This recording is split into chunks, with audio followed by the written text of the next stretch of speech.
internships, either in grad school or during your undergraduate, again, help demonstrate that you put the effort into trying to find those opportunities, and then the ability to talk about what you've learned from them. And even irrespective of the quality, I think you learn something from any kind of exposure to a forensic science workplace in terms of the complexity of the work or the opportunity that you might have during the internship. I would say look very carefully at internship opportunities and really look for something that's going to help enhance the coursework that you've been taking in school. So it's all very well to get an internship in a crime laboratory where you're doing some filing or answering the phone or preparing blood collection kits. But a better quality internship will give you some experience actually at the bench, preparing reagents, being around the forensic scientists, seeing what they do. But again, your ability to describe those experiences and explain why they're important to you helps you impress interviewers. Be active, join professional organizations, volunteer, read material in your field, not just the prescribed reading, but go look up Journal of Forensic Sciences, a journal from of the American Academy of Forensic Sciences. Get copies of papers, look up the tables of contents on the publisher's website. It's going to help you understand what kind of activities and what kind of research are going on in the field. Tutoring I mentioned. Have a broad knowledge about the state of forensic science, so read about it online. Look at places like the American Academy of Forensic Sciences website. Lots of information about the field, about the types of job opportunities that are available on that website. And then be flexible. I think some of the advice that I give our students out of coming straight out of a master's program, they may have an idea about a particular discipline that they want to work in, or a particular area of the country. But to the extent possible, if you don't have too many ties coming straight out of school, I really encourage people to take a meaningful job that will give them experience, help them build their resume, and with their degree, with their general background and involvement in the field, and then with some work experience over time, you can pretty much work any place you want within your chosen discipline. You have lots of choices. We talked about, or Shelley talked about different areas or different kinds of laboratories. You can work in as a forensic toxicologist doing casework. So going to court, working with the medical examiner's office, consulting with investigators in terms of selecting testing and samples to answer particular questions.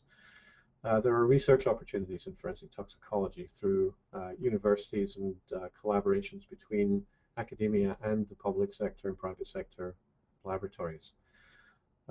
If your long-term goal is to go into management, where you're maybe spending less time at the bench but still contributing to the criminal justice system and forensic science by managing operations or managing people, then you want to continue to look for opportunities to grow your resume in that area once you're out of school.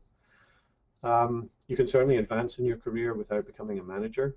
Many laboratories have technical supervisors who are responsible for some higher level technical functions of the laboratory, like method development or method validation. And in many, many areas of the country, there are opportunities to teach forensic science, either as adjunct faculty in university or community college programs. So there's a great ways to supplement or to grow your career once you get into the job market. If you want to advance within the field, certainly consider graduate school. There are some online programs that are available. Currently, none of those are feedback accredited. But if you're constrained in terms of where you are and there isn't a physical accredited program nearby and you're not prepared to give up your job to go back to school, you can certainly get valuable information from online programs. Participate in professional organizations, join organizations like the American Academy of Forensic Sciences. We really encourage engagement and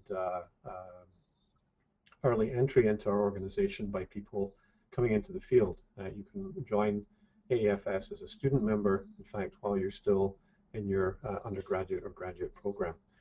And AAFS does have a specific group that caters to the interests and needs of young forensic scientists to help with networking, getting to know people in the field, preparing your resume, preparing for interviews, preparing for career development.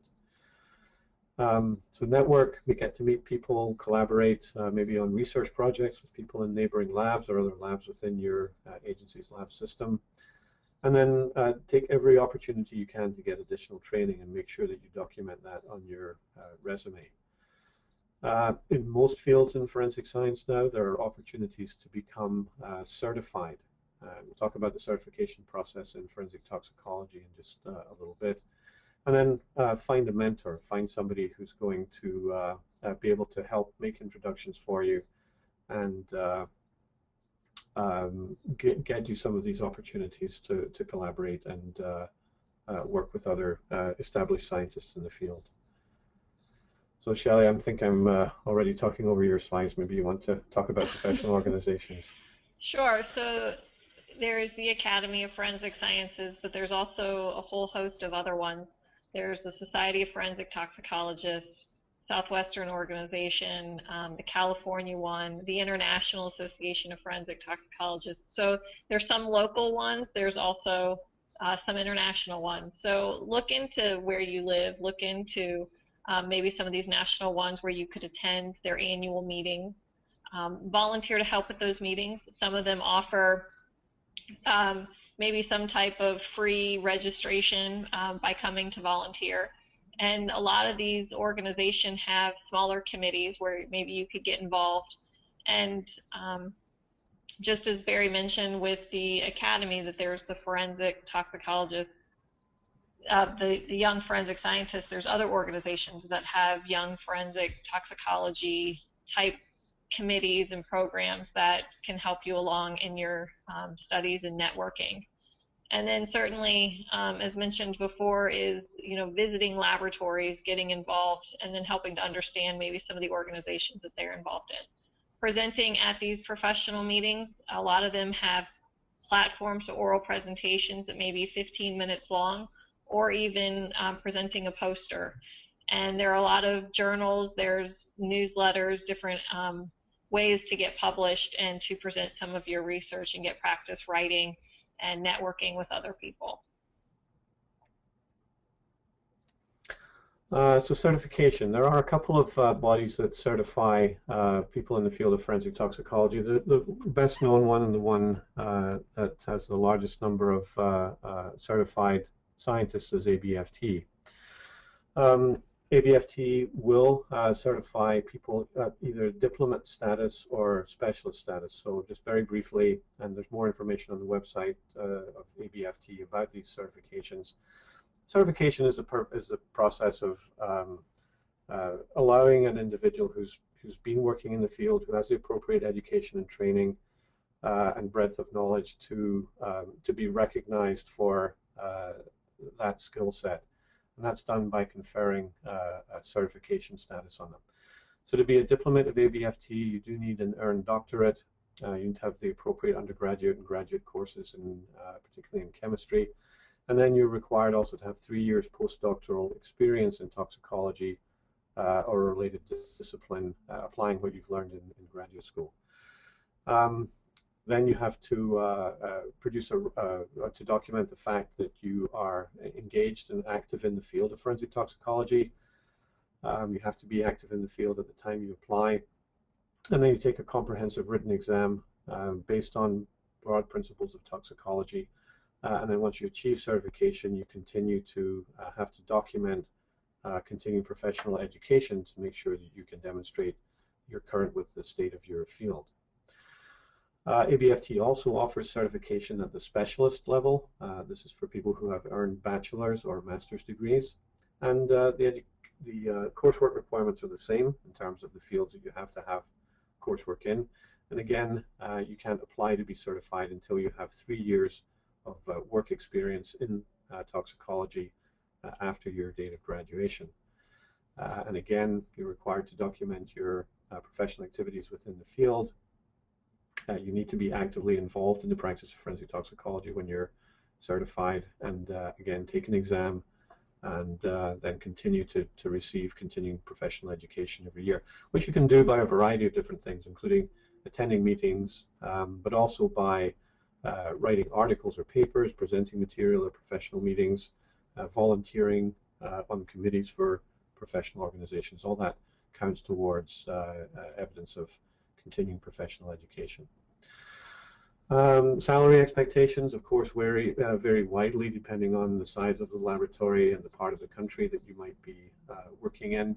But typically, somebody entering the field right out of school with a master's or a bachelor's degree in chemistry or a related subject, somebody who's not certified, so $35,000, $40,000 up to maybe $55,000 for an entry-level job. Typical duties there range from routine segmented work, so maybe doing one assay in the lab every day that contributes to the overall output of the lab. Or it might include, particularly in smaller labs, being responsible for the case from start to finish. So logging it in, accessioning it when it comes in the door, determining the testing, performing the screening and the confirmation, the quantitation, and ultimately going to court. So make sure you ask lots of questions when you interview and make sure that the jobs that are being offered to toxicologists are going to meet your own particular needs and interests. If you enter a laboratory or an agency as a forensic scientist 1 or some other equivalent entry-level position, and typically as you get experience and time and grade, you can increment to forensic scientist 2 or 3 or 4 and so on. Typically around 15% increase in salary as you go up by the grades. Once you're certified, many laboratories that might enhance your salary or your earning capability. And generally, salaries in the public and private sector are about the same. Once you're a little more established, somebody in a supervisory role in the laboratory, either supervising people or technical aspects of the lab, $65,000 to $85,000.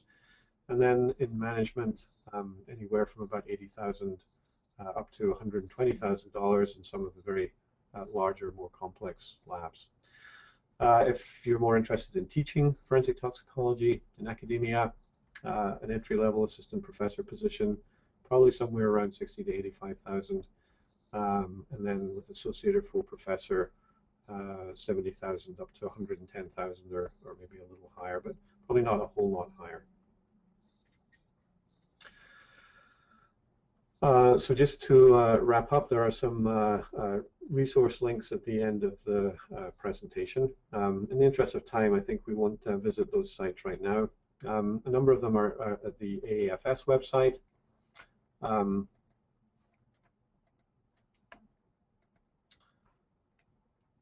think you can see this. So www.aafs.org is the Academy's website, and within that there are individual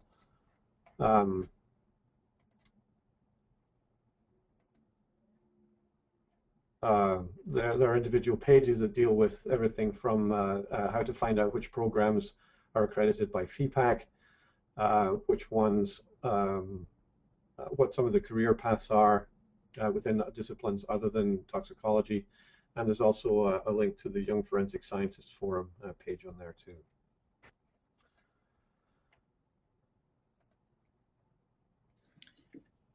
Great, thank you guys. I think that was just a wonderful presentation. You really threw a lot at us.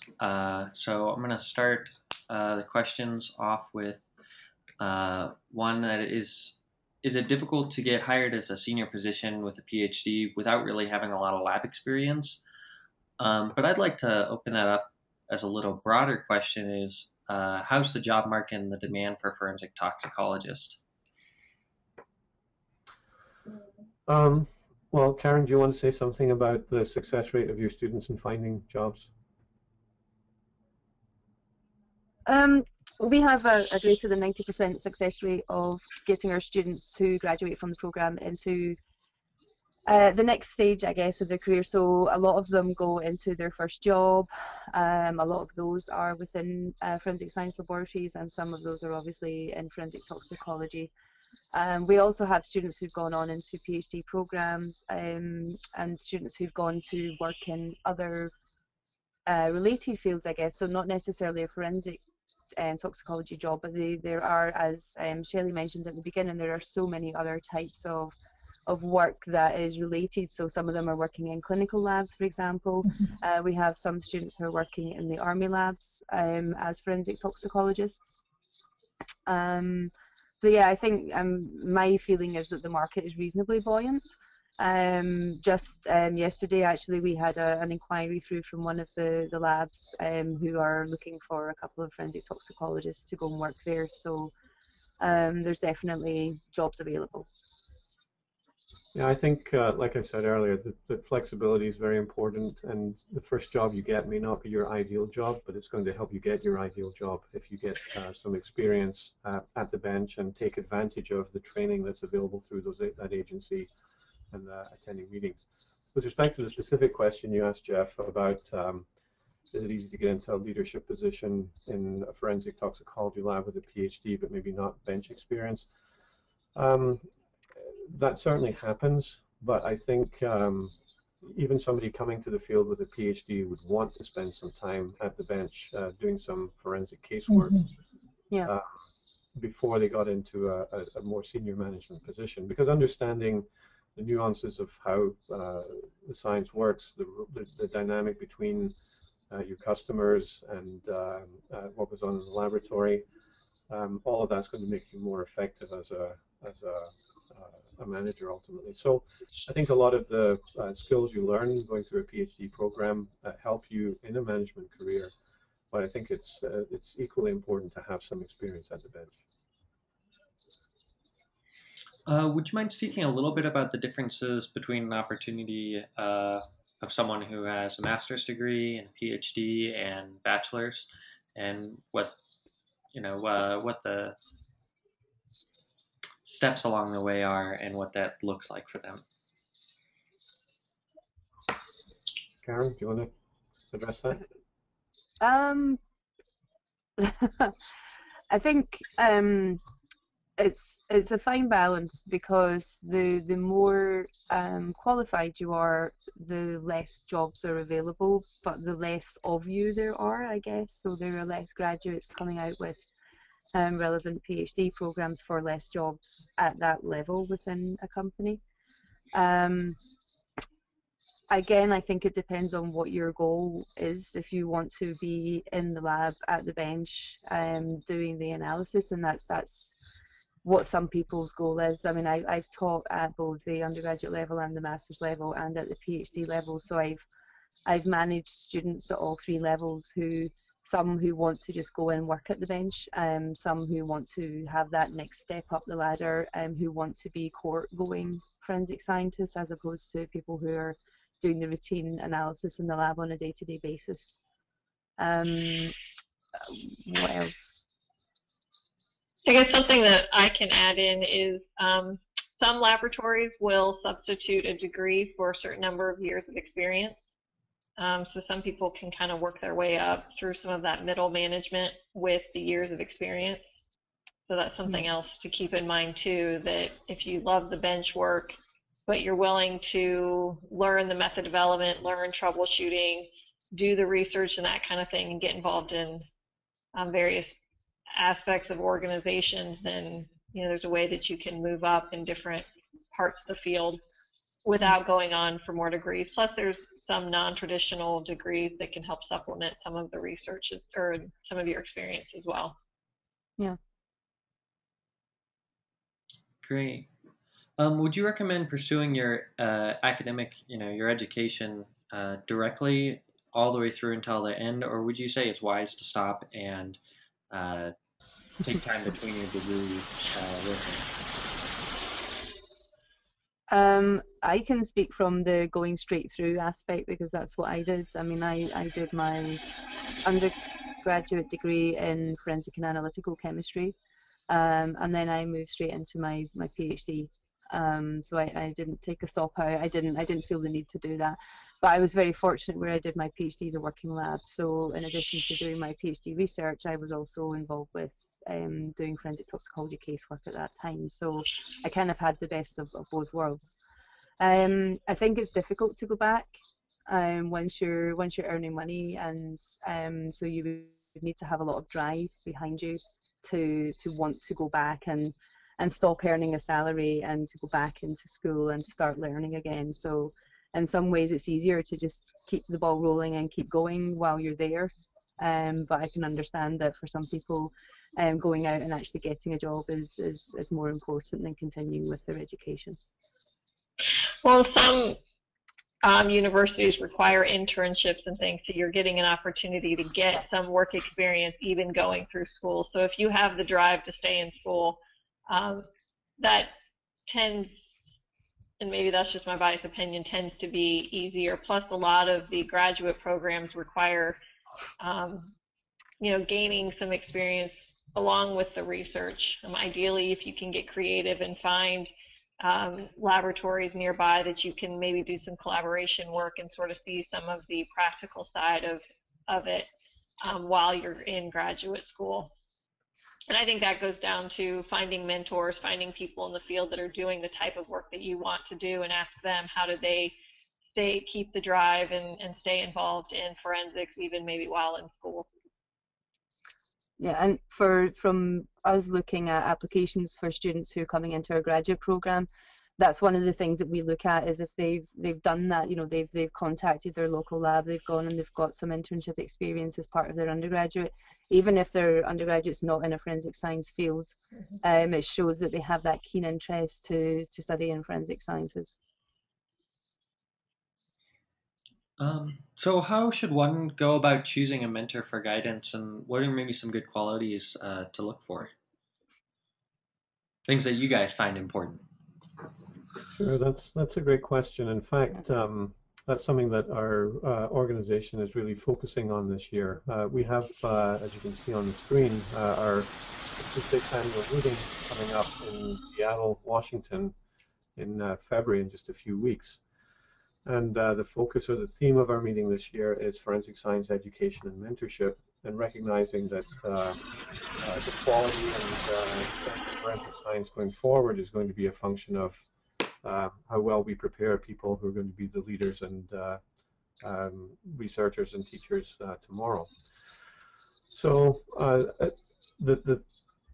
the things to look for, I think, in a mentor are, first of all, to find somebody who's going to be accessible and available to you. It's all very well to work in a laboratory that has a big name in forensic science, but if you never see them, or they're never there, you don't have any opportunity to interact with them, then that's not going to help you so much.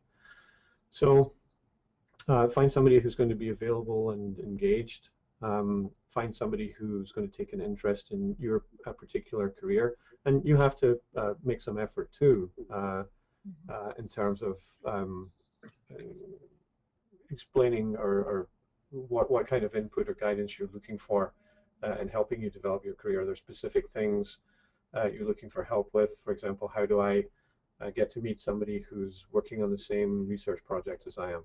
How do I get to meet somebody who's testified in these kinds of cases before, rather than just say, help me get to the next level. So have some specific ideas of what it is you want help with. And then, you will find forensic toxicology community is relatively small. There's a few hundred people in the United States that practice that. So once you attend a few meetings, you can very definitely get to meet people who can help you and who take an interest in your career. We're quite a close community. Don't expect a mentor to be your best friend and tell you that everything's okay all the time, because oftentimes it's not. They should challenge you, and they should give you assignments, and you need to be able to deliver on them to show that it's worthwhile their time. It's worthwhile for them to invest their time in helping to develop you. So that's my thought on that.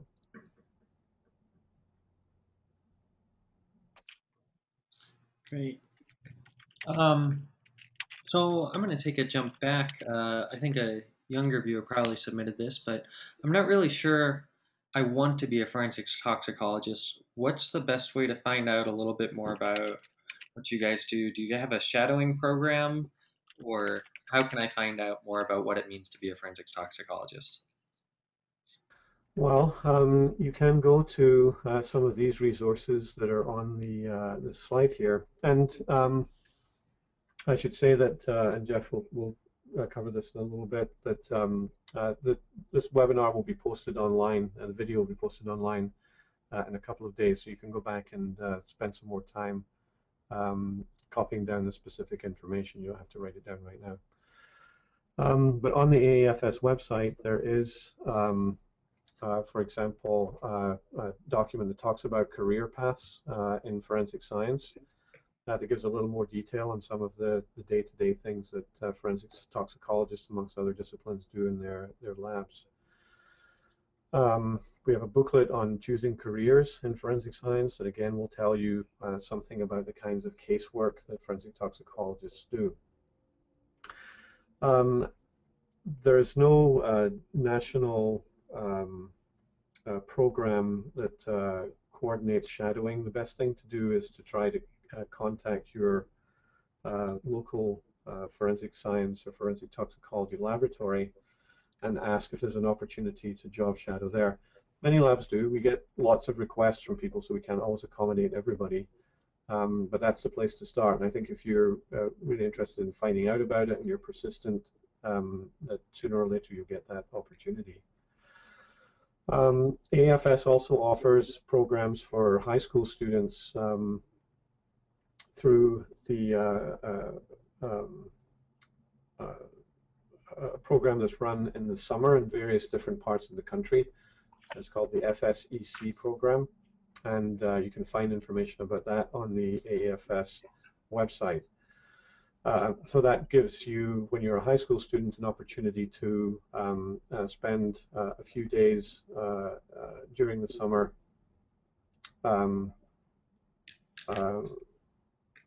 in a forensic science environment and learning more detail about what forensic scientists do. AAFS also offers that opportunity for high school science teachers, so they can get information to take back to their schools to share with their students.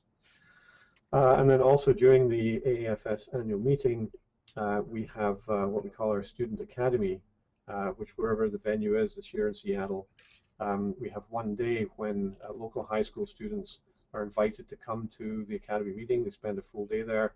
They get to meet practicing forensic scientists. They get to see some hands-on examples of what forensic scientists in different disciplines do.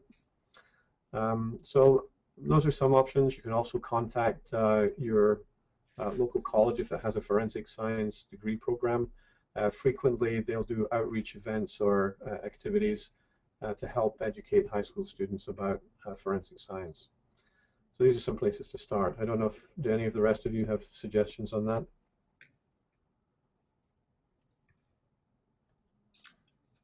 I think you've covered pretty much everything. Okay. Great. So I'm starting to apply for jobs, and lots of them are saying experience is necessary. Is an internship satisfactory for that?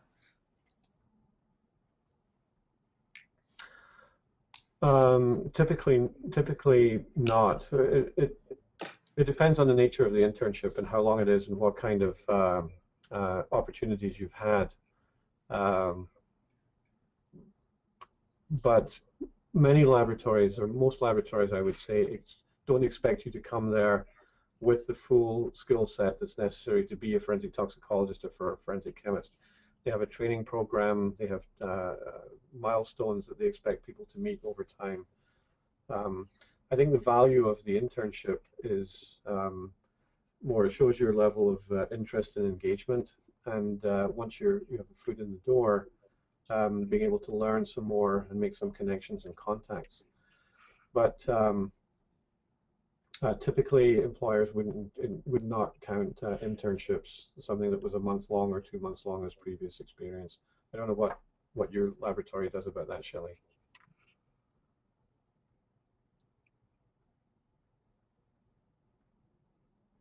We love interns to come. I mean, obviously, depending on the caseload in certain times of the year,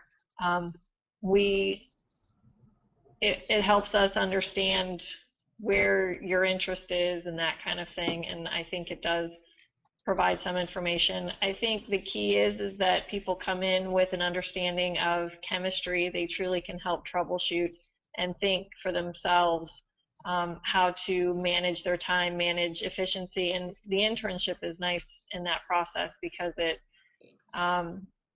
helps to teach those kinds of thought processes. But you know, for us to hire somebody, we don't require those internships, but you have to be willing to take kind of those entry-level jobs to kind of get your foot in the door and then move up from there. Great.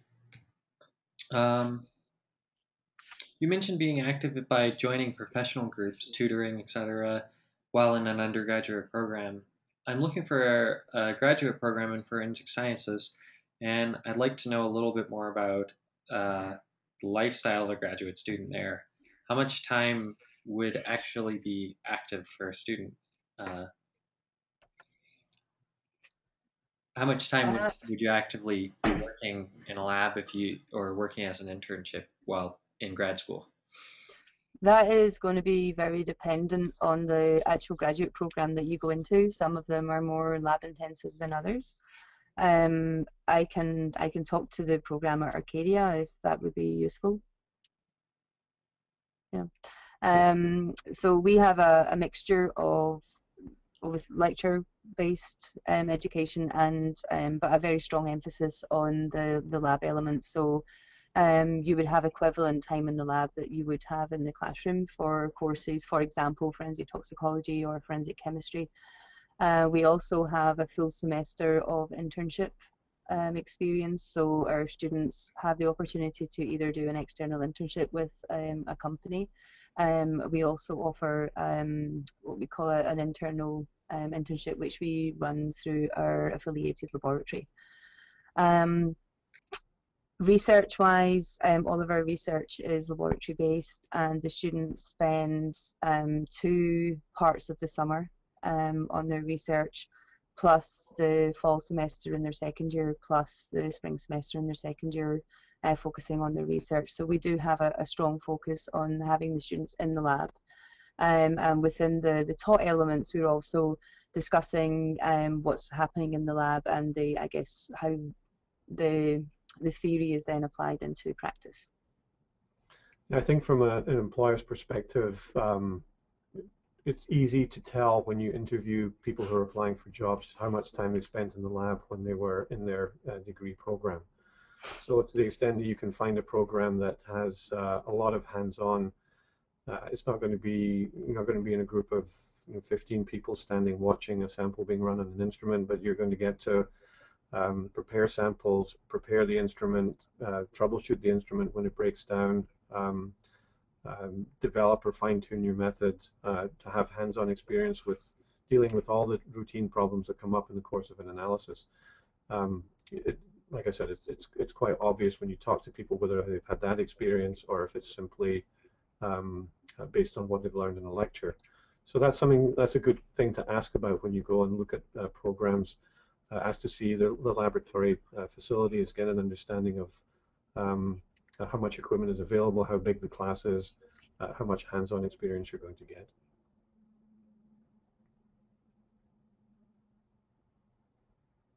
Great. I got one more question here. So this might be something you can speak to too, Karen, is how do international degrees and certifications apply to jobs in the US?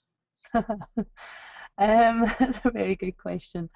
I managed to get a job in the US and I have international qualifications, obviously. I think, and I'm sure that either Shelley or Barry will correct me if I'm wrong, that it depends. So if an employer is seeking, if you're an American citizen and you've been educated abroad, then you would just be showing that your education is equivalent to what you would have had if you studied in the United States. If you're not an American citizen, then it becomes more complicated because primarily the employers are looking, they have to advertise within the United States. So they're not going to be advertising to international countries unless there is a lack of skill within the United States, which currently there's not. Again, it's going to depend on which country you've come from, the education that you get in the United Kingdom, for example.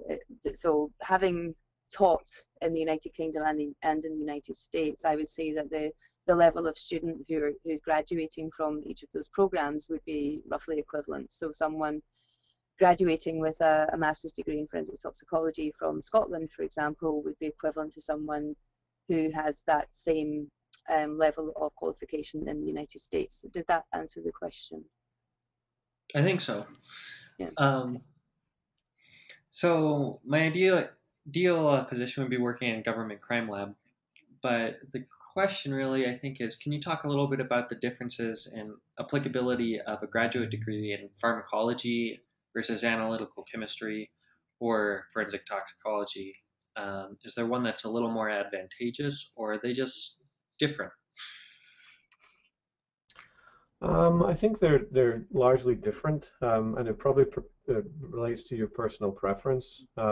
If you're the kind of person that really gets a lot out of the chemistry and enjoys fine-tuning and optimizing methods and applying different kinds of chemistry and using your chemistry skill set to make to be able to detect a drug that nobody has detected before, to discover the identity of a new metabolite, then it makes sense to pursue a PhD program that will give you that kind of exposure and experience. And it needn't be in forensic science or forensic toxicology. It could be in medicinal chemistry or laboratory medicine or pharmaceutics. And you can take the skills that you learn from a PhD program like that and apply them very effectively to solve the same kinds of problems in a forensic toxicology laboratory. On the other hand, if what inspires you more is the ability to take the toxicology results and interpret them and make sense of them and apply them to explaining somebody's behavior or the circumstances of somebody's death, then you might want to look for a program that's more related to drug effects, so either a pure pharmacology PhD or a pharmacology toxicology PhD. And so and the skill set that you pick up in these two different tracks is going to make you, it's going to direct you towards that kind of work within a forensic toxicology lab. So I don't think that the choice of the program is as critical as what you'll get out of it and be able to apply doing the kinds of work that's going to, you're going to find rewarding once you find that job. Great, I think that's a great answer. So I've run out of questions here. If you would like to submit one, please do so in the next little bit here. But Barry, Michele, Karen, if you'd like to say any closing remarks or last minute advice that's popped into your head, I think this would be the time.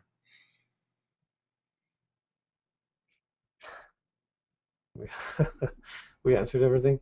I think I just closed by saying again that it's one of the things that attracted me to this field was that it was a mix of chemistry, which I always enjoyed from high school and beyond, and there's a very real, you get to see a very real outcome and application of what you learn in chemistry class. You are solving problems. You're having an impact on people's lives, and you're having an impact on your community, and you're doing it by applying science, and that's what's been meaningful to me. I'd finish just by again reminding people about the American Academy of Forensic Sciences and the resources that we have. Clearly your own circumstances and resources will determine whether you're able to attend one of our meetings, but the meetings are open to anybody who can get there and pay to register for the meeting. And once you're at the meeting, you can attend all of the activities there. You can listen to people's presentations and papers. You can attend some of the social functions. You can meet people. You'll find a lot of people who are interested in helping you get some career advice and get some direction. So keep that AAFS website in mind as a resource for getting some of this information. So with that, I guess, Shelley, Karen, anything else to add? No. Okay. No. But I do like the fact that this is such a field of variety, different types of jobs and everything. So, yeah, I think I agree with that statement as well, and that's again what attracted me to it as well, is that I love chemistry, particularly analytical chemistry, and it's great to know that you're helping through your job. mm-hmm.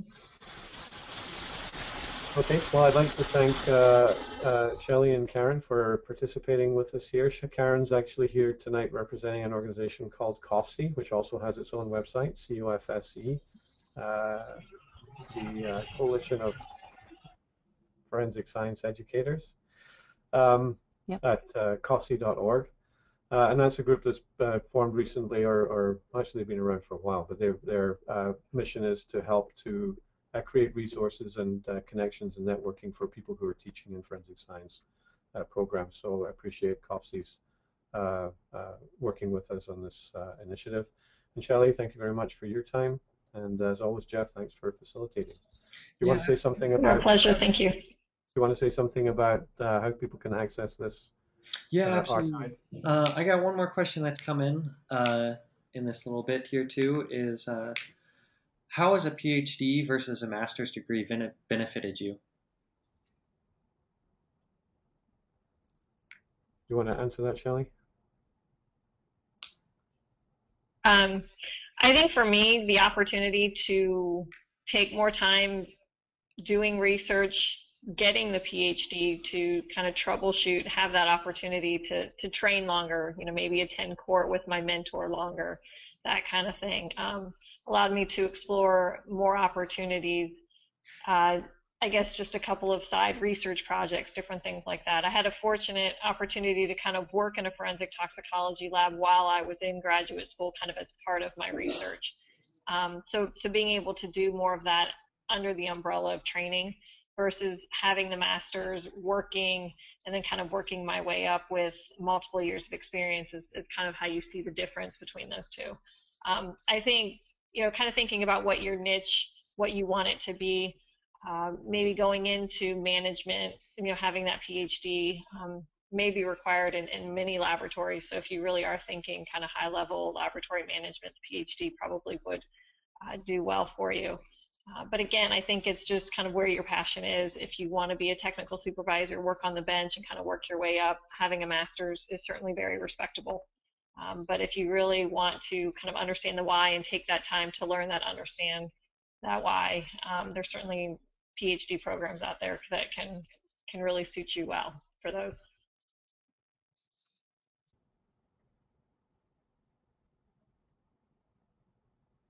Well, thank you very much, guys. I think that this was a great panel tonight. This webinar is archived. If you would like to view it later, or know someone who would like this information, please feel free to let them know. It can be found at aafs.org under the Resources tab. You select videos, and there's a page with all of our past webinars too, as well as the presentation materials. Thank you very much, Barry, Michelle, Karen, for being here. I think you guys did a great job, and thank you to everyone who's been attending, and for all the great questions. Okay, great. Thanks, Jeff, and good night. Night. Good night.